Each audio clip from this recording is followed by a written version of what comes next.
Oke baik, kembali bersama saya Petrus Tambu Bolon di podcast Kopi Daring untuk hidup lebih menarik.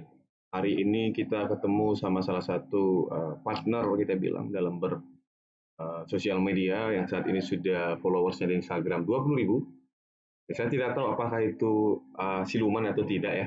Yang penting saya tetap percaya kepada dia karena saya yakin bahwa apa yang telah diperbuatnya juga hal-hal yang baik.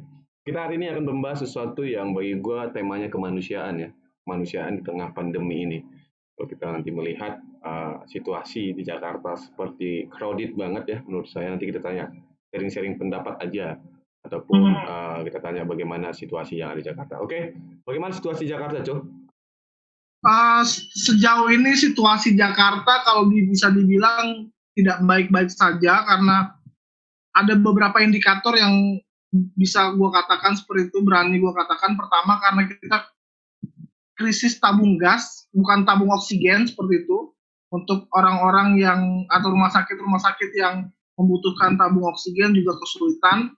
Lalu kemudian kalau kita cek di Jakarta Info, banyak sekali pemakaman-pemakaman yang kemudian penuh dengan mayat ataupun jenazah pasien COVID-19 seperti itu, dan sudah tidak ada lagi tempat untuk apa, mungkin ada cuman lagi dipikirkan tempatnya di mana, dan itu sangat mengkhawatirkan, apalagi rumah sakit beberapa kalau kita baca berita kolaps seperti itu, benar-benar memprihatinkan lah kalau bisa dibilang.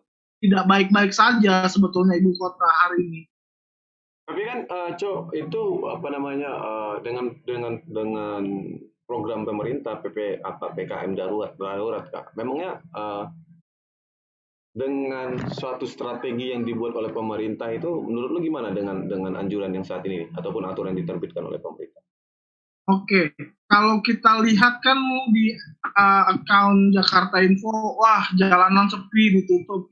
Itu kan hanya jalan-jalan besar ya, dalam arti memang jalan-jalan kota. Tapi kalau kita lihat komentar-komentarnya, oh di Tanah Abang masih buka kok, oh di jalan-jalan Gang Sempit juga masih belum ditutup. Maksudnya pemerintah memang menurut gue pribadi kayak mereka melakukan PPKM darurat, menutup jalan, tapi tidak dipikirkan jalan-jalan sempit, jalan-jalan tikus juga harusnya ditutup seperti itu, karena itu kan menjadi penumpukan juga di sana.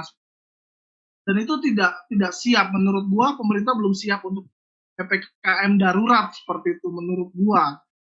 Dilihat dari apa yang terjadi ya, karena kalau baca komen-komennya, wah di daerah ini sih masih buka, oh di sini masih ini.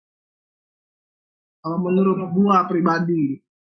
Berarti ada sesuatu yang ya bahkan pemerintah pun mengatakan tidak apa namanya, tidak membaca sampai ke sana ya gitu loh. Iya, pemerintah tidak membaca sampai sana, nggak tahu apakah kemudian pemerintah pusat berkoordinasi dengan pemerintah provinsi, lalu kemudian pemerintah provinsi berkoordinasi dengan RT RW ataupun segala macam yang punya hak dan andil ataupun kepolisian untuk menutup jalan itu. Kayaknya komunikasinya kurang kalau menurut gue pribadi ya, seperti itu. Berarti kita selama 1 tahun ini nothing dong, tidak berbuat apa-apa, kembali tetap juga seperti Lah, ini makanya loh, kita PPKM darurat nih. Kan itu kan isunya PPKM darurat, tapi kemudian penerbangan internasional nggak ditutup. Jawa Balinya aja yang kemudian di PPKM darurat, tapi kemudian varian Delta ini kan datangnya dari India. Kenapa itu nggak ditutup gitu loh? Itu hal-hal yang menjadi pertanyaan besar orang-orang atau masyarakat awam seperti itu. Kenapa gitu loh? ini aku jelasin dulu posisi kita ini berpendapat ya. Nah, maksudnya kita bertanya ya, bukan Ya, betul. Soalnya nanti dimarahi kita, Cow. Biarinlah. Kalau kita bertanya terus dimarahin ya nggak apa-apa. Sama kayak murid bertanya sama guru kan, pertanyaan yang nyeleneh kadang-kadang kan guru ngomelin kan. Ya biasa itu. Ya, I know. Oke, kalau kita lihat kan sekarang ini semua varian virus katanya ada yang bilang itu berwisata ke Jakarta gitu loh. Terus ada bilang juga apa namanya, mereka reunian di kota Jakarta, karena kan ada berita yang saya baca juga bahwa varian virus itu berkumpul di Jakarta semua sekarang. Itu benar nggak sih menurut lu sebenarnya?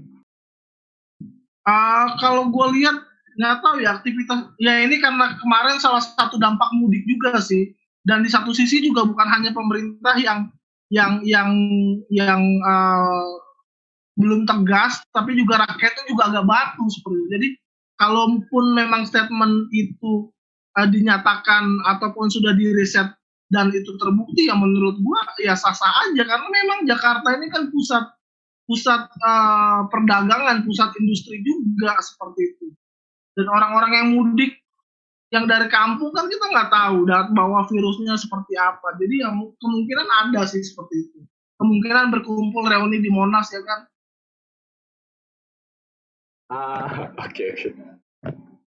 Tapi gue mau nanya nih, menurut lu secara pribadi, selaku masyarakat Jakarta, gue bilang gitu ya, dan stay di Jakarta dan juga berusaha dan bekerja Jakarta, menurut lu dengan proses daruratnya sekarang ataupun kebijakan yang darurat yang dilakukan oleh pemerintah sekarang bijak tidak terhadap masyarakat yang ada di Jakarta saat ini?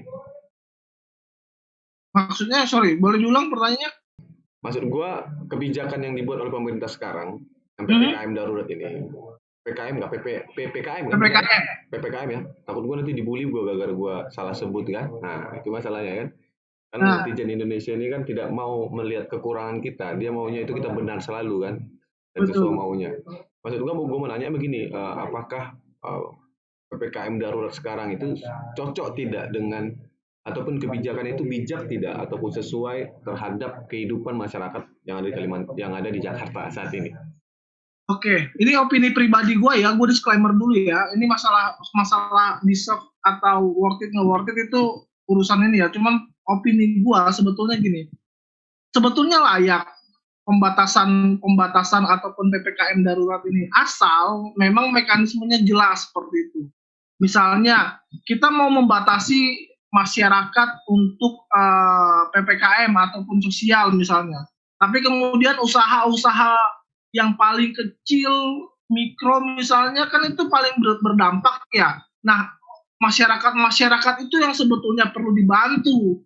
Dan menurut gua, kalaupun melakukan PPKM darurat bisa, asal memang jelas dari atasnya melakukan apa dan bagaimana. Jangan sampai kejadian bansos dikorupsi lagi seperti itu. Karena kan PPKM ini akhirnya jadi lahan basah gitu menurut gua ya. Bansos kembali digulirkan dan kemudian takut salah sasaran seperti itu. Menurut gue seperti itu. Kan sudah ganti menteri ya menurut gue ya. Iya, ganti menteri juga nggak tahu juga tuh. Banyak tekanan juga kayaknya menteri yang baru. Tapi untuk masyarakat yang kelas menengah, maksud gue kan itu jumlah penduduk di Jakarta kan begitu besar ya. Dan jumlah kepadatannya juga besar gitu loh. Untuk masyarakat yang hidup sehari itu menurut lu gimana sih saat ini gitu loh? Agak susah juga bro. Kayak menengah ya. Kayak misalnya jangankan menengah bro, yang orang-orang kaya aja pada kolek. Iya makanya semuanya kena gitu kan. Cuman kan kalau orang kaya mungkin masih bisa punya tabungan lah. Tapi kalau orang-orang yang menengah kan ya hari itu makan, hari itu juga mereka cari uang kan, dan mereka juga nabungnya susah seperti itu. Dan itu yang harus menjadi pusat perhatian dari pemerintah seperti itu. Mereka pasti terdampak lah kayak pedagang sepatu ataupun pedagang makanan misalnya. Itu kan berdampak banget tuh. Orang harus take away akhirnya dan ya mau gimana lagi, peraturannya udah begitu. Begitu. Berarti ada sesuatu yang ini ya, miss ya. Tapi kan pemerintah infonya kasih bansos ya di sana. Infonya kasih, itu dia maksud gua, infonya kasih bansos, tapi kemudian tempat sasaran enggak itu loh. Jangan-jangan nanti ya gitu kejadian itu terulang lagi kan malu bro.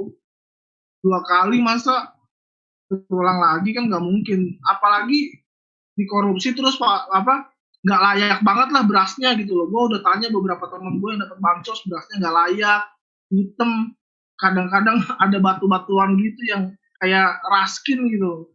Gue nggak ngerti deh. Cuman ya gitu lah. Padahal beras raskin sudah nggak ada loh, Cok. Nah, itu lebih buruk loh, bro. Nggak ngerti gue makanya. Makanya gue nggak ngerti. Berasnya tuh bener-bener hitam banget. Ada gue pernah wawancara teman gue, dia masih SMA gitu dapat beras yang hitam jelek banget, astaga. Gue nggak ngerti dah. Itu bansos apa bansos itu kayak nggak layak gitu loh. Gitu sih. Kalau menurut gue.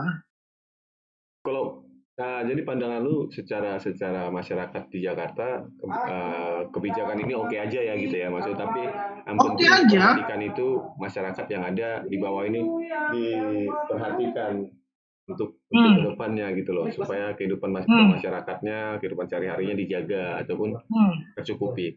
Tapi menurut Hmm. lu seberapa seberapa mampu pemerintah untuk bisa yang begitu banyaknya ya kalau Pulau Jawa kan hampir 60% jumlah penduduk di Hmm. Indonesia kan. Hmm. Menurut lu seberapa mampu di Indonesia saat ini untuk bisa membackup itu semua gitu loh.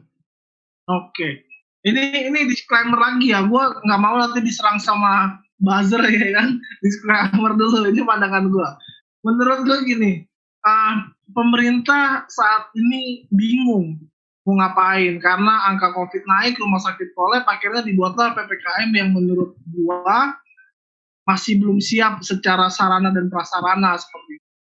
Contoh yang tadi gue sebutkan masalah jalan dan masalah yang lain juga masih belum jelas bagaimana koordinirnya. Menurut gue masih belum siap lah untuk kemudian menghandle semuanya PPKM darurat seperti itu. Dan masih banyak yang harus diperhatikan sebenarnya. Harus berkoordinasi bro sama semuanya. Bisa nggak? Bisa, tapi masalahnya adalah budaya korupsi kita masih kencang gitu loh. Takutnya dikorupsi sana sini kan jadi lahan basah seperti itu. Jadi menurut gue masih agak-agak ya sosok lah seperti itu. Masih 50-50 gue juga kurang yakin bisa nih kayak gitu.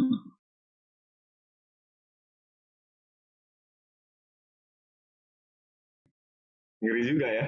Ngeri juga ya. Iya makanya. Kalau menurut gue ya gue nggak tahu nih abis ini gue pasti diserang sama buzzer nih. Ampun, ampun. Kayak gitu.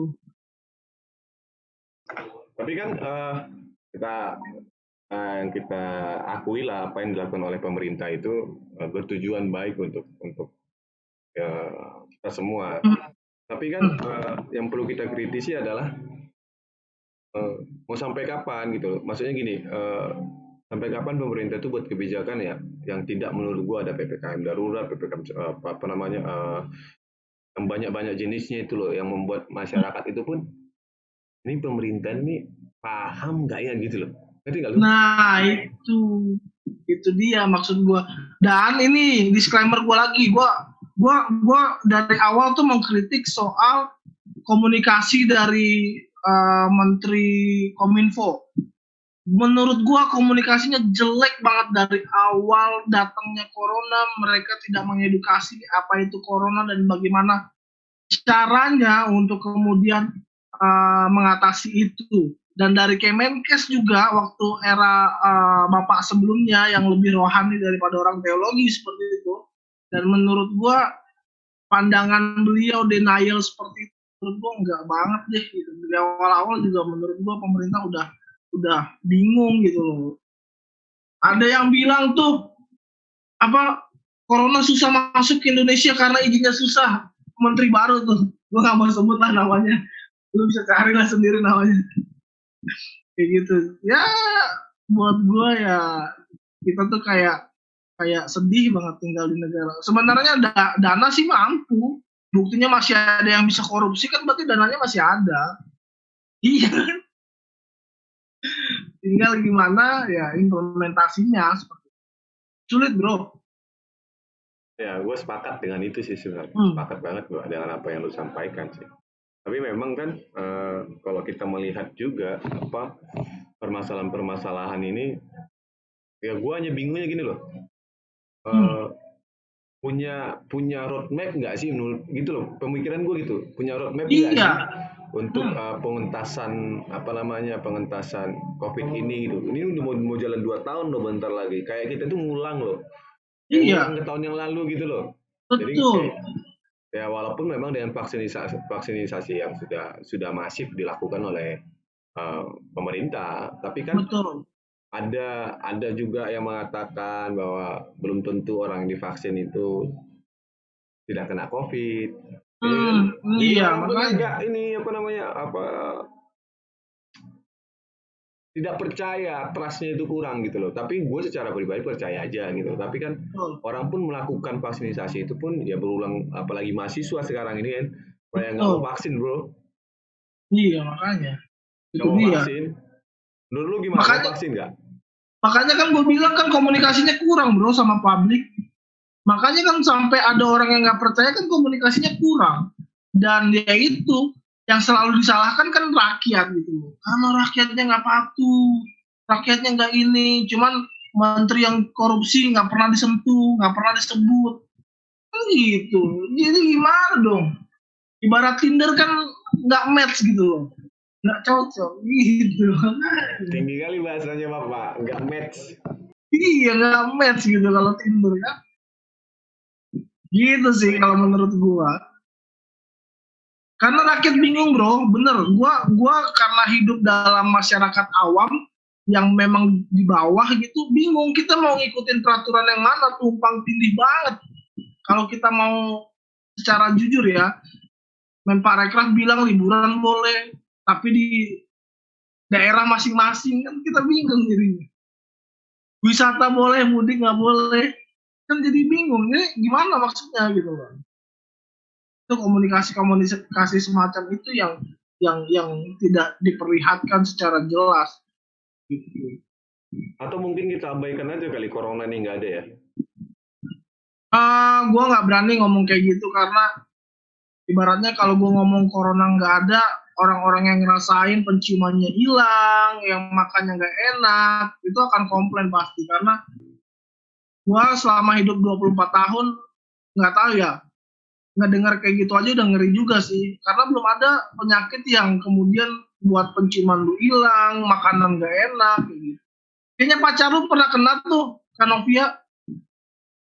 Masih pacar lu bukan? Pacar lah bangke. Oke, gitu. Jadi gua masih percaya corona ada. Tapi yang gua serang kan dari dulu adalah kebijakan pemerintah, bukan coronanya gitu loh. Kalau Jering kan menyerang coronanya nggak ada, itu kan berbeda.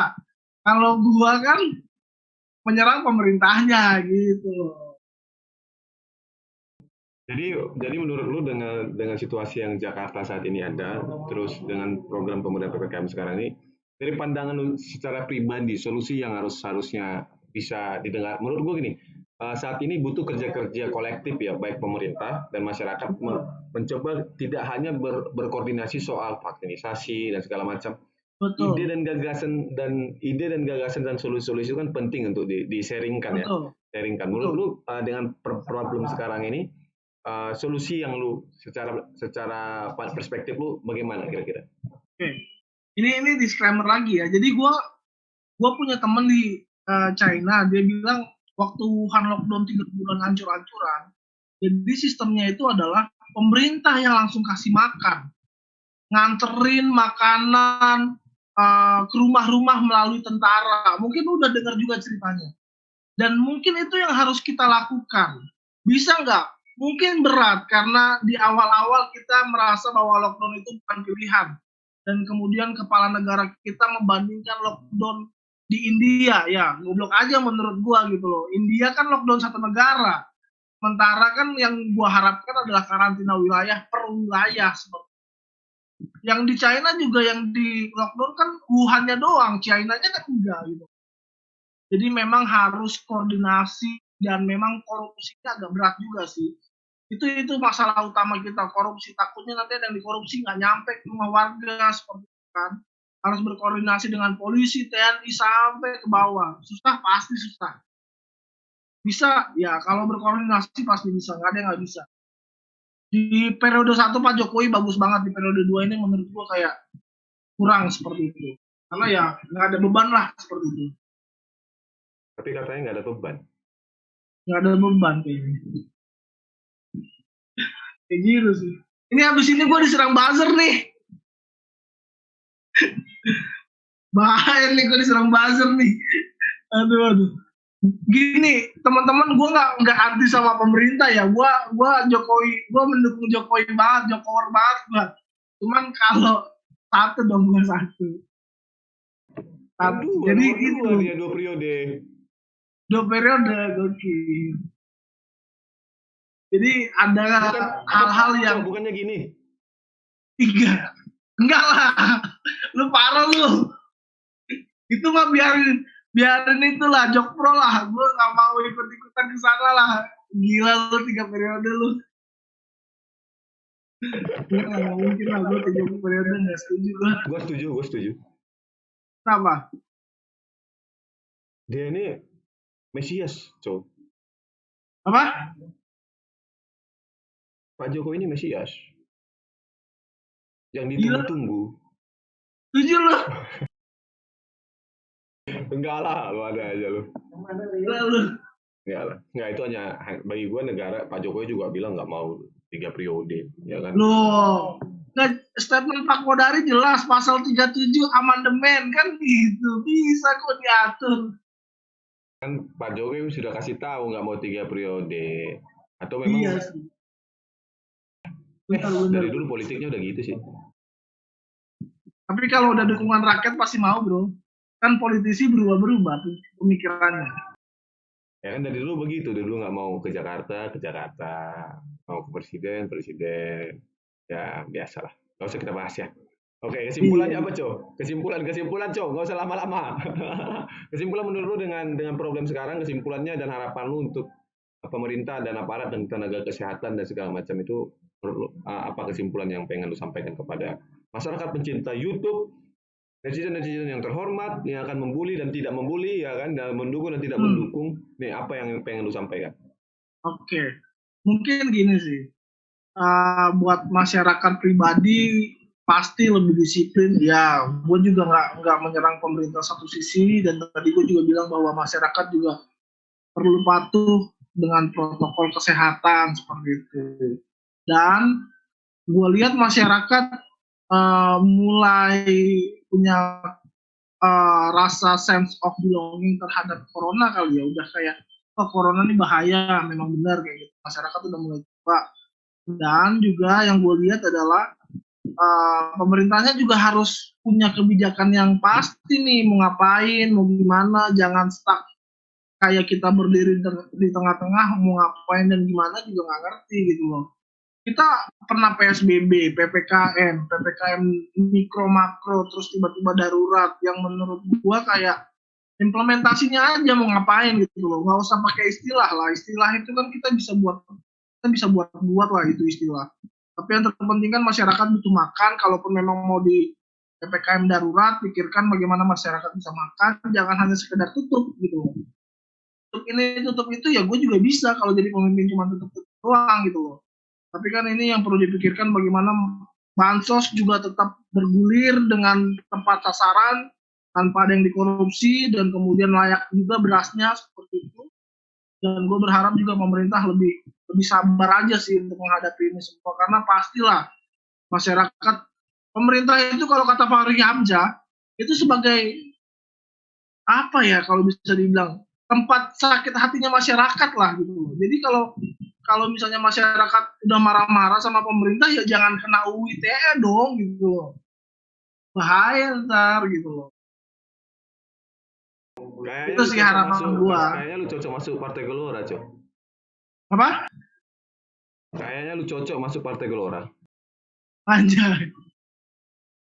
Gimana nih pendaftarannya? Gokil. Nanti gue kirim aplikasinya, kan gue ketua bidang DPW Pemuda dan Pemudanya Gelora di Kalteng. Nanti gue kirim. Mantap.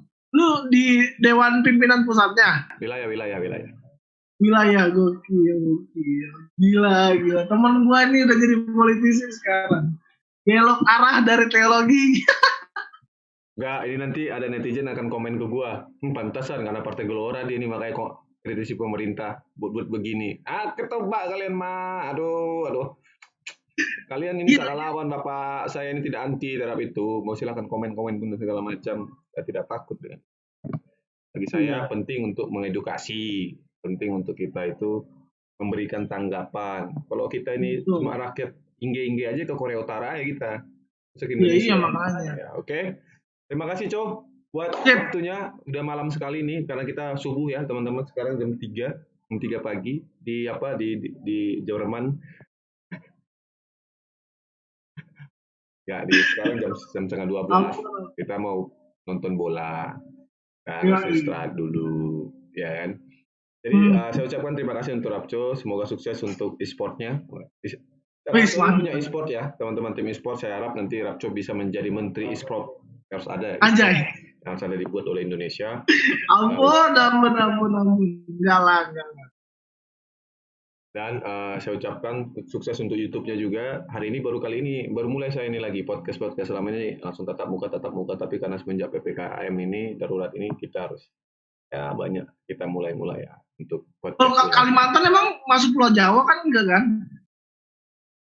Efek kita juga persiapan. Kalimantan Tengah ini persiapan juga. Karena begini, gue juga kasih jelasin sebelum gue akhiri. Otomatis kan ini nanti bersiklus. Mungkin nanti tiba-tiba Jawa sudah selesai, Pulau Jawa sudah selesai. Ya kan transitnya ke kita nanti. Transitnya ke Kalimantan, Sumatera, Papua, Sulawesi dan segala. Ini persiapan aja. Menurut gue apa yang sudah dilakukan oleh pemerintah, vaksinasi massal dan segala macam. Walaupun ya orang yang sudah divaksin belum tentu bebas dari COVID, harus juga menjaga prokes, harus juga menjaga pola gaya hidup lah kita bilang, cuci tangan dan segala macam, serta juga vaksin itu kan tujuannya untuk mengangkat imun ya, membuat imun lebih kuat lah mungkin seperti itu kira-kira. Nah di Kalteng sudah mulai vaksin karena jumlah penduduk yang sedikit menurut gue cepat lah vaksinasi, tinggal tergantung pemerintahnya bagaimana untuk setiap daerah kecil ini menurut gue diperbanyak dulu hingga nanti kita nggak kelabakan. Oke, untuk sukses buat semuanya. Terima kasih buat waktu dan kesempatannya nih buat gue yakin lu akan sukses ke depan menjadi amin. YouTuber yang terkenal ya. Walaupun ya kita bilang ya proses lah, just do it aja dulu, mulai aja dulu kalau kata Tokopedia. Oke, terima kasih teman-teman sekalian, terima kasih buat tenaga kesehatan, buat orang tua yang ada di rumah dan dimanapun, dan teman-teman di Jakarta tetap jaga kesehatan, tetap jaga iman, yang paling penting juga iman. Timbang Anda sehat di dunia, kalau nggak sehat di kekalan kan nggak bisa, Pak. Percaya Yesus pasti masuk surga. Anjay, masuk surga. Bagus. Itu jaminan. Jaminan keselamatan. Jangan disempat. Nggak bisa ditawar sama partai Gelora. Gelombang perubahan rakyat, saya yakin. Oke, thank you, Coy ya. Ya, see you. Thank you. Besok akan tayang. Thank you so much. Oke, siap.